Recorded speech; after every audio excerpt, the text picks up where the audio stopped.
Welcome back to the deep dive. Great to be here. So today we're tackling Abraham Steves' The Profession of Faith, Living Ready, Walking Bold. You sent this one in, and our mission, as always, is to pull out the really key stuff for you. Yeah, the actionable bits. Exactly, without you having to read the whole thing, unless you want to, of course. Steve's main point seems to be that faith isn't, passive, it's active. It's something you do. That's right.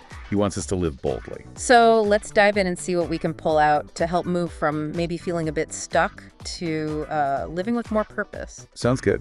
And he kicks things off with this idea of faith as a profession. Okay, profession, like a job. Well, yeah, but more than that. Yeah. He's saying it's a calling, almost like a living energy inside you. A spiritual stance, he calls it. A stance, like a ready for action. Exactly. A posture of victory, he says.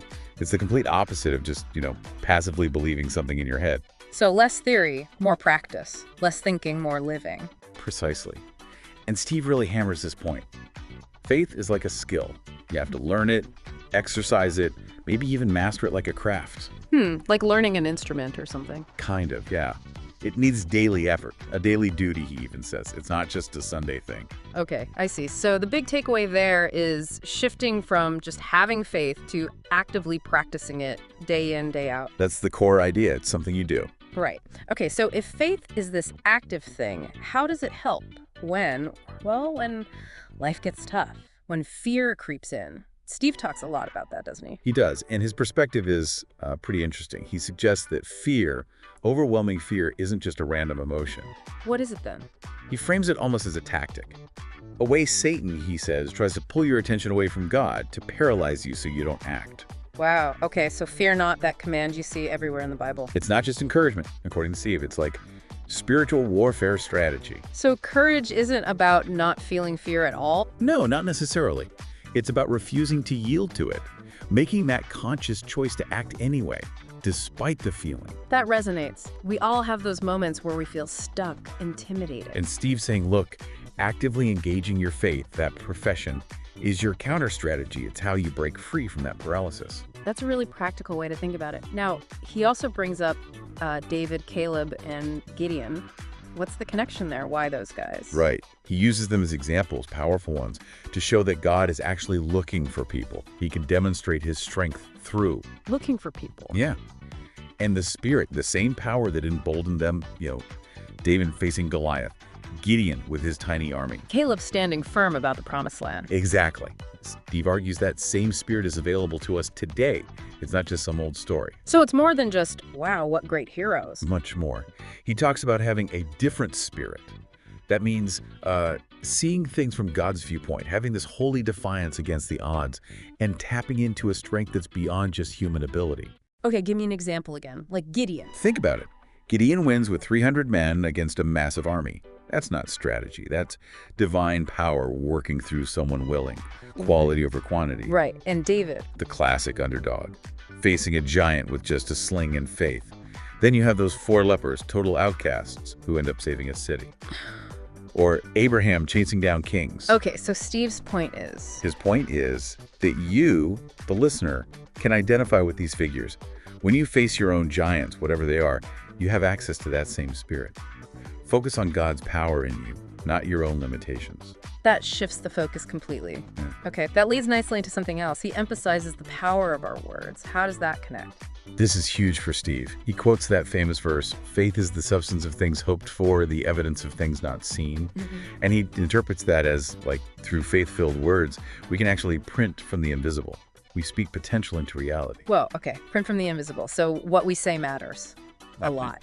Absolutely. He says you essentially become what you constantly say, especially when it lines up with God's word, with spiritual truth. It gets etched into your mind, your heart, even your feet, driving your actions. So positive affirmations, but like on a deeper spiritual level. Kind of, yeah, but rooted in aligning with God's truth, not just wishful thinking. He uses this metaphor.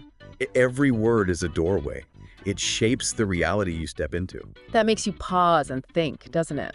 About the words we use every day. Complaining versus declaring, building versus tearing down. Exactly. It prompts you to really examine your own language, your self-talk. Are your words creating the reality you want? Choose them carefully. Okay, powerful. So connecting all this, the active profession, overcoming fear, the spirit of boldness, the power of words, how does this lead to that living ready, walking bold in the title? Well, Steve argues that when you're operating in this act of faith, rooted in truth, something emerges. He calls it a holy audacity. Holy audacity, I like that. It's not arrogance, though. No, not at all. It's courage. It's the boldness to step out, to act on your faith, even if it looks crazy or illogical to the world. Like maybe finally launching that project you've been putting off. Okay. He says living by faith means living without apology. You don't need to downplay it or excuse it. Faith is functional, it's expressible, it's potent, it's not fantasy. So own it. Act on it. Don't hesitate. Precisely. He uses the lame man at the beautiful gate as an illustration. Peter and John act in faith. And the man gets healed. Right. No.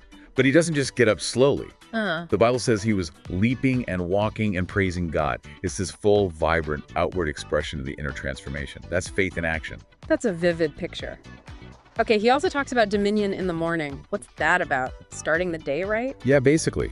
Steve points to Jesus, suggesting he deliberately set the tone for his day before it even started.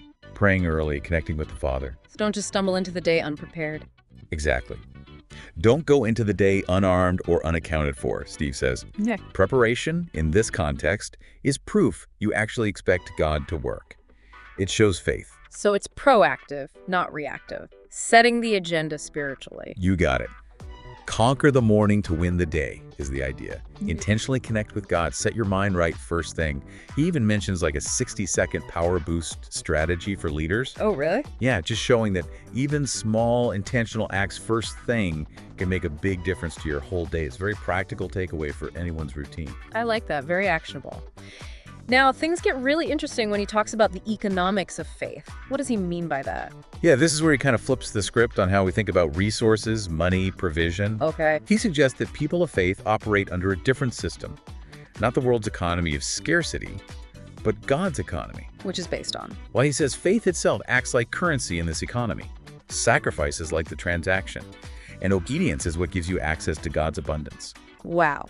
Faith as currency, sacrifice as transaction, obedience as access. That's a whole different framework. It is. It shifts your focus from worrying about what you don't have in worldly terms to actively engaging faith, sacrifice, and obedience to tap into God's provision. So it changes how you value things. Totally.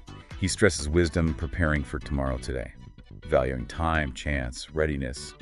He uses the metaphor of the wise having oil in their house, being prepared. Okay. And it makes you think about treasure, not trash, like what really has eternal value, your time, your opportunities, how you use them. He ties it back to Hebrews 11, those who look for an eternal reward. It broadens your whole perspective on value. Right, thinking long-term, eternally even. He also mentions a code of miracles. Is he saying there's a formula? Not exactly a magic formula, no. But he does suggest there are principles, maybe patterns, that often show up when miracles happen. Like what? The key one is sacrifice. But not giving just to get something back. It's more about giving as a response to God speaking, aligning yourself with his purpose. Okay, alignment through giving. What else? He also points out that miracles often seem to happen right at the point where our own trust, our own resources run out, when we have to completely rely on God. Where trust ends, miracles begin. So surrendering control is part of it. Seems to be a big part, yeah. He uses those biblical codes, again, Gideon making an offering after God spoke, Jacob pouring oil on the stone as an act of dedication. The basic principle seems to be obedience plus belief often equals miracle. Obedience plus belief. Those examples make it clearer. Okay, nearing the end of the book, he talks about living as the resurrection. What's the core idea there? This is about understanding the sheer scope of God's power. It's not limited by death, by delays, by anything. He wants us to have faith in what he calls the maker dimension, the God who creates out of nothing. So faith that goes beyond just fixing current problems. Exactly. Faith that sees eternity, that holds on to hope even when things look impossible or completely finished in the natural world. Like the people in Hebrews 11 again. Precisely. They lived by faith, looking for a city whose builder and maker is God, even though they didn't see it all fulfilled on earth. And Abraham, offering Isaac. That's the ultimate test, right? Believing God could raise him from the dead if necessary. That's resurrection faith. Wow. That's a profound level of trust. Okay, finally, the book wraps up with this powerful call. becoming a world changer. Yeah, and it feels like the natural conclusion to everything else. If you live this active, bold, resurrection faith, you don't just sit around complaining about how things are. You become part of the solution. Exactly. Faith makes you a world changer, not a complainer.